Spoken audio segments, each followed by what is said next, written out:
नमस्कार, प्रभात टीवी में आप सबका स्वागत है। मैं हूं रमेश भगत। बीएसएफ ने छत्तीसगढ़ में अपने प्रयासों से कांकेर जिले में सक्रिय 102 हार्डकोर नक्सलियों को आत्मसमर्पण कराकर देश की मुख्य धारा में जोड़ने में अहम भूमिका निभाई।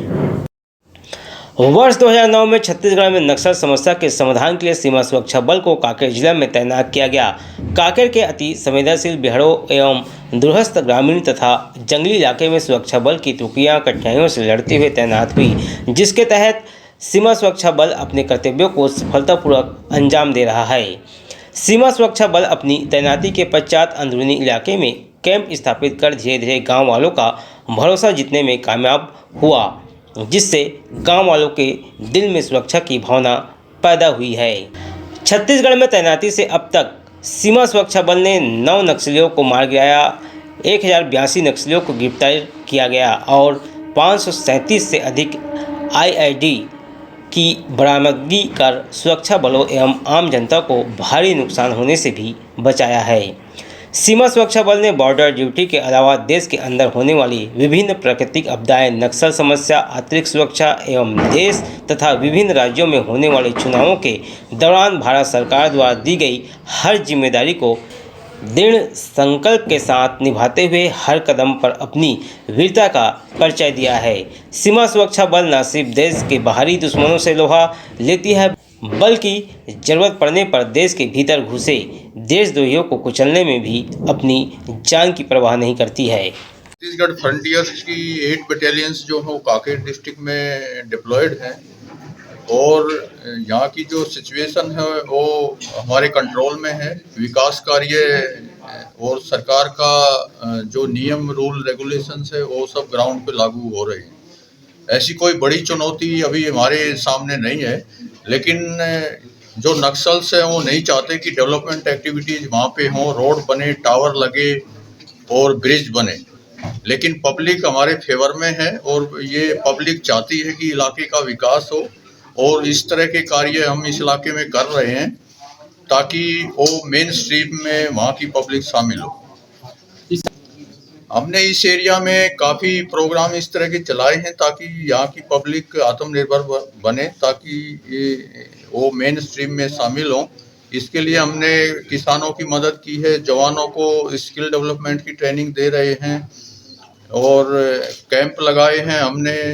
इनको ट्राइबल यूथ को स्किल डेवलपमेंट के लिए स्कूलों में कार्य हो रहा है और जो एरिया में दूसरे विकास कार्य हैं वो अच्छी तरह से हो रहे हैं और पब्लिक आत्मनिर्भरता की तरफ इस एरिया में बढ़ रही है। सीमा सुरक्षा बल के जवान अपनी जान की बाजी लगाकर देश को नक्सल मुक्त बनाने में लगे हैं, वहीं दूसरी ओर समाज एवं प्रकृति के प्रति अपनी जिम्मेदारियों को भी बखूबी निभा रही है। प्रभात टीवी के लिए योगेश वर्मा की रिपोर्ट। सर्वधर्म सेवा मंच लोगों को मास्क पहनने जागरूक किया, तो वहीं कोरोना योद्धाओं का सम्मान कर उनका हौसला बढ़ाया। डॉक्टर, नर्स, सफाई मित्रों एवं पुलिस कर्मियों को फूल देकर और मिठाई खिलाकर उनके समाज के प्रति दिए योगदान पर आभार जताया। सामाजिक संगठन सर्वधर्म सेवा मंच भिलाई द्वारा तेजी से फैल रहे कोरोना संक्रमण को देखते हुए पिछले वर्ष की तरह इस वर्ष भी मकर संक्रांति से संस्था के अध्यक्ष प्रतीक भोई के नेतृत्व में कोरोना जागरूकता अभियान चलाया गया। इस अभियान में संस्था के सदस्यों द्वारा बोरिया गेट, चाइना मार्केट, सुपेला चौक व फुटकर व्यापारियों को कोरोना बचाव के गीत गाकर मास्क का वितरण किया गया। साथ साथ मास्क व हेलमेट पहनने राहगीरों को चॉकलेट देकर सम्मानित किया गया। वहीं बिना मास्क पहने लोगों को गुलाब फूल भेंट कर निवेदन पूर्वक मास्क पहनाया गया तथा कोरोना के खतरे व कानून की धारा की जानकारी दी गई। अभियान के अंतिम दिन आम जनता के जान माल की सुरक्षा में दिन रात लगे कोरोना योद्धाओं का सम्मान शासकीय शास्त्रीय अस्पताल के सभी डॉक्टर, नर्स व सफाई कर्मचारी तथा सुपेला थाना ट्रैफिक पुलिस के अधिकारियों व पुलिस कर्मियों को गुलदस्ता भेंट कर मीठा खिलाकर पूरे देश के कोरोना योद्धाओं को समर्पित कर आभार व्यक्त किया गया। इस अभियान को लेकर संस्था के अध्यक्ष प्रतीक भोई ने जानकारी दी। देश में बहुत तेज़ी से फैल रही कोरोना संक्रमण को देखते हुए संस्था ने जन जागरण अभियान मकर संक्रांति से प्रारंभ किया था। इस अभियान में निवेदन पूर्वक हम लोगों को मास्क पहनने का आग्रह कर रहे हैं। साथ ही इस भीषण महामारी में अपनी जान की परवाह किए बगैर जो जान माल की सुरक्षा में दिन रात लगे हैं, ऐसे सुरक्षा कर्मियों, ऐसे कोरोना योद्धाओं को हम सम्मानित करने का काम इस अभियान के अंतिम दिन आज हमने किया है। क्या सोच था इसमें? इस सोच में यही था कि इस अभियान में ज़्यादा से ज़्यादा जो है वो सरकारी नियमों, कोरोना के मापदंडों, जो सरकार की गाइडलाइन है उसको लोग पालन करें, और यही निवेदन सबसे कर रहे थे और इसी निवेदन के साथ इस अभियान को हमने गति दी है। ग्राम पंचायत चिचोली सरपंच सचिव का गजब कारनामा, 18 महीने तक नहीं दे पाए वृद्धा पेंशन, शिकायत के बाद हितग्राही को मायके में जाकर आनन फानन में दिए चेक। पंचायत चिचोली सरपंच सचिव का गजब कारनामा, 18 महीने तक नहीं दे पाए वृद्धा पेंशन को शिकायत बाद मायके में जाकर हितग्राही को दिए चेक। दर दर भटकती महिला ने वीडियो वायरल कर सरपंच सचिव पर पेंशन रुकवाने का लगाया था आरोप। दरअसल मामला बेमेतरा जिले के नवागढ़ विधानसभा अंतर्गत ग्राम पंचायत चिचोली का है, जहां वृद्ध महिला उर्मिलाबाई 18 महीने से वृद्धा पेंशन नहीं मिल रहा है की जानकारी दी थी, जिसको उन्होंने कैसे बार बार सरपंच सचिव का चक्कर काटे लेकिन काम नहीं हुआ, जिसके बाद उन्होंने अपने ही बेटे से वीडियो बनवाकर सरपंच सचिव वृद्धा पेंशन पर रोक लगाने का आरोप लगाते नजर आए। जब मामला समाचार पत्रों तक पहुंचा और उच्च अधिकारियों से शिकायत हुई, जिसके बाद सचिव ने स्वयं सरपंच से हस्ताक्षर करवाकर महिला के मायके जाकर चेक दिया, जिसके बाद मामले में जांच अधिकारी ग्राम पंचायत चिचोली पहुंचे और जांच किया, जिसके बाद जांच अधिकारी ने पंचायत सचिव से 3 दिनों के भीतर जवाब मांगा है। ग्राम पंचायत चिचोली में ऐसे कई मामले मिले जिसका पेंशन अभी तक प्राप्त नहीं हुआ है। सरपंच सचिव पर पेंशन रोकने का आरोप लगा रहे हैं। ये हम नहीं, स्वयं हितग्राही कर रहे हैं। आप वीडियो में साफ देख सकते हैं। अब 3 घाव कर घर ले उठ के गए, ई घर ला तो नहीं रही छे, खुद गांव नहीं रहा है। हाँ? गांव में नहीं रहा है। 3 घाव टेमरी गए हैं तो हम ओकर घरे नहीं पाए हैं। आखिरी में वो तो पहुँचाए न बताई से ले जा। 4 महीना हो गए मिलत नहीं है। कौन महीना नहीं मिले है? भादो गए, भादो मके मतलब चालू हो है तो न मिले नहीं है अभी ले। हाँ तो मिलना चाहिए। तो गोड़ हाथ से चलाते आखिर कहा नहीं दिखा है, तो गोली बिना हम मरा था। हाँ गोली गलत नहीं मिला, पैसा कौड़ी में ये कर तब दुकान वाले में नहीं दे, उधार बाढ़ी।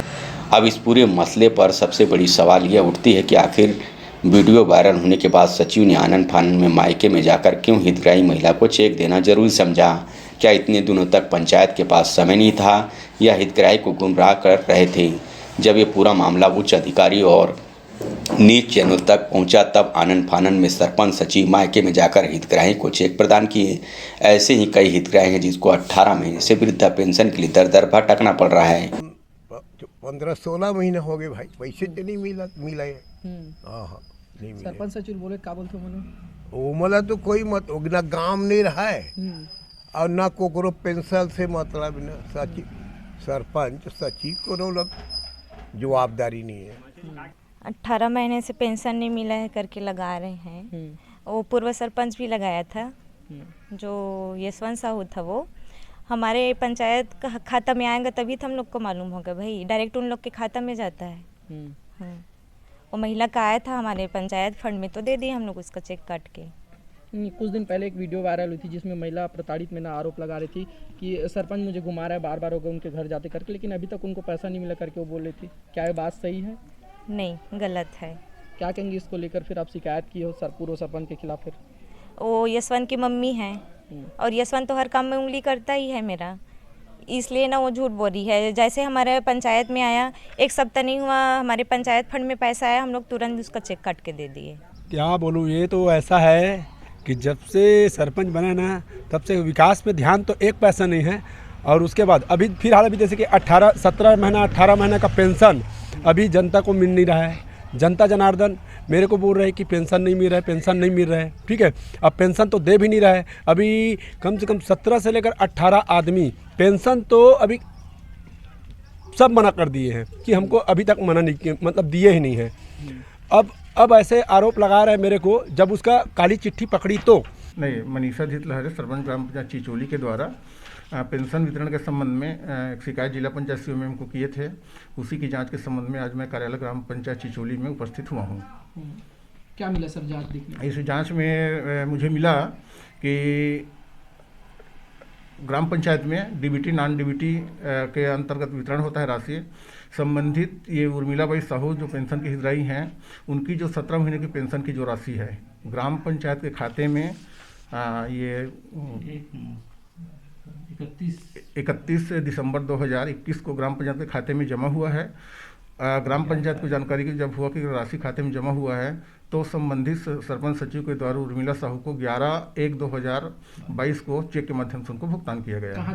बीएम शाह हॉस्पिटल द्वारा संचालित गिदोड़ी देवी मेमोरियल चैरिटेबल हॉस्पिटल एवं रिसर्च सेंटर जनरल सर्जरी, हड्डी रोग, जनरल मेडिसिन, प्रसूति एवं स्त्री रोग शहर के जाने माने डॉक्टरों द्वारा इलाज की सुविधा। हॉस्पिटल में सर्व सुविधा युक्त ऑपरेशन थिएटर, दवाई की दुकान, प्राइवेट रूम सहित अनेकों सुविधाएं। आयुष्मान कार्ड के तहत इलाज की विशेष सुविधा। पता G road, new Khursipar, Bhilai. Phone number 0784051001। Mobile number 8821030555। तांबा, पीतल, कांसा, aluminium, stainless steel, cooker, mixie सभी प्रकार के बर्तनों के चिल्लर एवं थोक विक्रेता। यहाँ पर कुकर, मिक्सी, गैस चूल्हा बनाए जाते हैं। अनुराग मेटल शॉप नंबर 10, नेहरू भवन road, Supela, Bhilai. Mobile number 9827187008।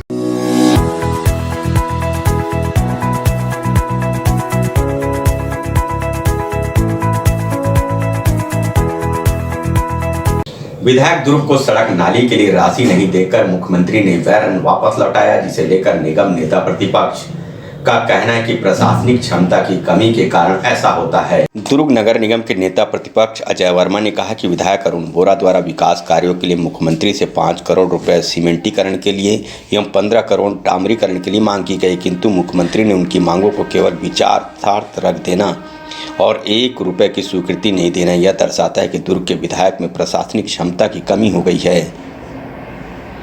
वहीं सरकार में उनकी नहीं चलती, इसलिए मूलभूत जैसे महत्वपूर्ण विषय में उनकी मांगों को दरकिनार कर दिया गया है। भाजपा पार्षद दल के नेता प्रतिपक्ष अजय वर्मा सहित पार्षदगण ने कहा कि शहर में पूर्व महापौर डॉक्टर शिव कुमार तमेर के द्वारा मूलभूत कार्यों के लिए एक मुश्त 51 करोड़ लाया गया था। इसके अलावा किसी निगम में आने के बाद मूलभूत कार्य जैसे सड़क डामरीकरण, WBM मार्गों के निर्माण एवं नाली निर्माण के लिए 20 करोड़ या 30 करोड़ की राशि निगम को प्राप्त हो चुकी है। देखिए, माननीय विधायक जी ने 5 करोड़ रुपए सीमेंटीकरण के लिए मांगे, ये उनकी कल्पना नहीं है, इसको दर्शाता है। इसी शहर में डॉक्टर तमेर ने एक समय में 51 करोड़ रुपए लाया, चंद्रिका चंद्राकर ने 30 करोड़ 20 करोड़ की 2 किस्तें लाई, और उस स्थिति में 5 करोड़ रुपया लाना विधायक अरुण वोरा जी की कल्पना शक्ति को दर्शाता है कि आपके अंदर बेहतर कल्पना भी नहीं इस शहर के बारे में। आप केवल श्रेय की राजनीति करते हैं और दुर्ग से अंडा मार्ग को आप अपनी उपलब्धि बताते हैं, इसलिए हम आपकी आलोचना करते हैं और आपके अंदर प्रशासनिक क्षमता नहीं है, इस बात को आपको स्वीकारनी चाहिए। आप केवल श्रेय की राजनीति करते हैं, ये भारतीय जनता पार्टी मानती है। पुलिस हवलदार बनकर अवैध वसूली करने वाले एक युवक बल्लू कुर्रे को बेमेतरा पुलिस ने गिरफ्तार किया है। चोरी की वर्दी और चोरी की मोटरसाइकिल पर सवार होकर दिखाता था पुलिस यारों। चोरी की वर्दी और चोरी की मोटरसाइकिल में बैठकर अपने आप को पुलिस बताकर लोगों से ठगी करने वाले सातिर को पुलिस ने गिरफ्तार किया है। आरोपी वर्दी की रोक दिखाकर मोटरसाइकिल में आने जाने वालों लोगों से अवैध वसूली कर रहा था। थाने पर सूचना मिलते ही पुलिस हरकत में आया और फर्जी पुलिस को सलाखों के पीछे भेज दिया। दरअसल बेमेतरा जिले के नवागढ़ थाने को सूचना मिली कि महारानी नवागांव के पास एक व्यक्ति अपने आप को पुलिस का हवलदार बनकर लोगों से अवैध वसूली कर रहा है। सूचना पर जब पुलिस ने पतासाजी की तो उनके भी होश उड़ गए, क्योंकि सातिर आरोपी ने जिले में पदस्थ हवलदार की वर्दी को चुराकर और चोरी की बाइक पर बैठकर पुलिस बनकर आने जाने वाले मोटरसाइकिल वालों से अवैध वसूली कर रहा था। बेमेतरा पुलिस ने मामले का खुलासा करते हुए बताया कि आरोपी बल्लू कुर्रे नवागढ़ थाना क्षेत्र के ग्राम नागदा का रहने वाला है, जिसने बड़े ही शातिर तरीके से बेमेतरा जिले के ही थान खमरिया थाना क्षेत्र में पदस्थ अपने जीजा शिव कुमार बंजारी की वर्दी चुरा लिया और चोरी की बाइक पर बैठकर नवागढ़ क्षेत्र के विभिन्न गांव में घूम घूमकर मोटरसाइकिल से आने जाने वालों से जांच के नाम पर अवैध वसूली कर रहा था। पुलिस ने आरोपी को पकड़कर पूछताछ की तो रायपुर टिकरापारा में भी एक मोटरसाइकिल चोरी करना स्वीकार कर लिया। धर्मनगरी डोंगरगढ़ में पुलिस की बड़ी कार्रवाई। महफिल ढाबा और होटल मान सहित अन्य ढाबों में पुलिस की दबिश। आबकारी एक्ट के तहत की गई संचालकों के ऊपर कार्रवाई। लंबे समय से इन होटलों में अवैध शराब विक्रय की मिल रही थी जानकारी। धार्मिक नगरी डोंगरगढ़ में लगातार हो रहे अवैध शराब विक्रय को लेकर मीडिया के माध्यम से लगातार समाचार प्रसारित हुआ। इतना ही नहीं, डोंगरगढ़ के प्रबुद्ध नागरिक भी अवैध रूप से गली गली बिक रहे अवैध शराब विक्रय की शिकायत भी लगातार पुलिस से कर रहे थे। इसी तारतम्य में आज डोंगरगढ़ पुलिस ने एक मुहिम चलाकर बड़ी कार्रवाई कर अवैध व्यवसाय में जुड़े लोगों को बड़ा संदेश दिया। पुलिस महानिरीक्षक दुर्ग रेंज ओपी पाल, पुलिस अधीक्षक संतोष सिंह, अतिरिक्त पुलिस अधीक्षक जयप्रकाश बढ़ियम, पुलिस अनुभागीय अधिकारी डोंगरगढ़ कृष्ण कुमार पटेल के दिशा निर्देश में अवैध रूप से शराब बिक्री एवं जुआ सट्टा पर अंकुश लगाने हेतु थाना प्रभारी निरीक्षक शिव चंद्रा के नेतृत्व में क्षेत्र में शांति बनाए रखने थाना स्तर पर टीम गठित कर लगातार क्षेत्र के होटल, ढाबा एवं ग्रामीण अंचल में निरंतर गश्त पेट्रोलिंग की जा रही थी। देर रात्रि थाना प्रभारी निरीक्षक शिव चंद्रा को मुखबिर से सूचना प्राप्त हुआ कि डोंगरगढ़ शहर की महफिल ढाबा के संचालक नितेश लारूकर एवं मान होटल के संचालक राजेश सिंह ठाकुर के द्वारा अपने अपने होटल के सामने का दरवाजा बंद कर पीछे निकलने वाले दरवाजे की तरफ से लोगों को शराब विक्रय कर रहे हैं। राका निवासी वेद नारायण सिन्हा बाजार चौक के पास एवं हरिविंदर सिंह रेलवे चौक पर शराब विक्रय कर रहा है कि सूचना तस्दीक हेतु उपरोक्त जगहों पर तत्काल घेराबंदी कर रेड कार्रवाई किया गया, जहां सभी आरोपी पकड़े गए। दो बाइक की आपसी भिड़ंत, मौके पर ही दोनों बाइक सवार लोगों की मौत। मौके पर पहुंची पुलिस। हादसा बाइक के तेज रफ्तार के कारण होना बताया जा रहा है। बेमेतरा जिले से एक सड़क हादसे की खबर सामने आई है। हादसा दो बाइक के आमने सामने भिड़ंत से हुआ है। हादसे में बाइक सवार दो लोगों की मौके पर ही मौत हो गई है। घटना नवागढ़ थाना क्षेत्र के गाड़ा मोड़ का है। मिली जानकारी के मुताबिक दो बाइक आमने सामने से भिड़ंत हो गए। भिड़ंत इतनी जोरदार थी कि बाइक सवार दो लोगों की मौके पर ही मौत हो गई। हादसा बाइक की तेज रफ्तार होने की वजह से हुआ। दोनों तेज रफ्तार बाइक अनियंत्रित होकर भिड़ गए।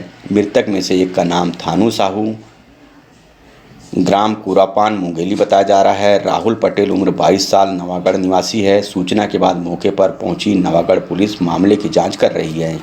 गाड़ा मोड़ के पास में मुंगेली रोड में दो मोटरसाइकिल आमने सामने भिड़ंत हो गई है, जिससे मौके पर ही दोनों मोटरसाइकिल चालकों की मृत्यु हो गई है। सूचना पर हमारे थाना से स्टाफ रवाना हुए थे और जो मृतकों को उनकी डेड बॉडी को यहाँ पे नवागढ़ CHC हॉस्पिटल में लाया गया था।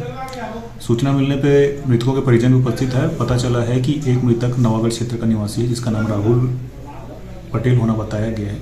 दूसरा मृतक का नाम थानू राम साहू बताया गया है, जो करूपान मुंगेली क्षेत्र का निवासी है। जो मुंगेली क्षेत्र का निवासी है वो लड़का, उसके बारे में पता चला है कि वो रायपुर से मुंगेली अपने घर वापस जा रहा था। और ये जो दूसरा लड़का है जो नवागढ़ क्षेत्र का निवासी राहुल पटेल, उसके बारे में पता चला है कि मुंगेली लाइसेंस बनाने के काम से गया हुआ था, जो कि वापस मुंगेली से नवागढ़ आ रहा था। तो आमने सामने की टक्कर है। दोनों की बाइक भी बहुत ज़्यादा क्षतिग्रस्त हुई है और दोनों बाइक को थाना नवागढ़ में सुरक्षित लाया गया है। फिलहाल इसमें मर्ग कायम करके पंचनामा कार्य में लिया गया है, PM कराया गया है। राहुल पटेल जो मृतक है उसका PM चल रहा है अभी, और एक मृतक जो थानू राम साहू है उसका PM कार्रवाई हो चुका है और उसको मुंगेली रवाना करा दिया गया।